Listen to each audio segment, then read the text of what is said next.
In this video, I am going to explain how to use MS Word. Firstly, I'll tell you how to start MS Word. Go to the Start button. Select Microsoft Office Word from here. It will open your MS Word document. This window comprises of the title bar at the top. On the right hand side, we have three buttons: minimize, maximize and close.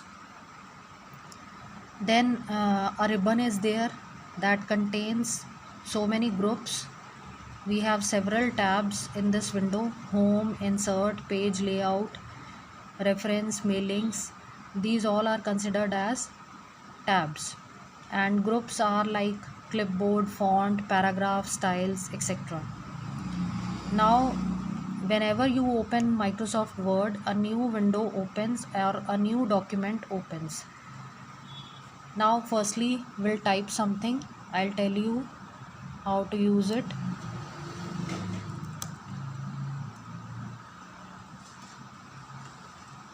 Suppose I am typing welcome to the world of computers. Okay, now suppose I have written this line and I want to save the document. Go to the Office button, or in the latest version we have File tab. Go here, go to Save, then type the name of the document. Let it be first, and I will specify the location as desktop.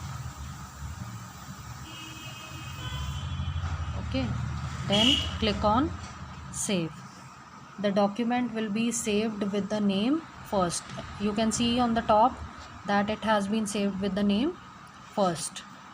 If you want to close the document, you will click on close. Only the document window will be closed. If you want to open your document, you will go to open, or in the recent documents your document will appear. Click on it, the document will open. And if you want to close Microsoft Word, you will click on this cross button or press Alt plus F4 to close the window. So this is how you will make use of Microsoft Word.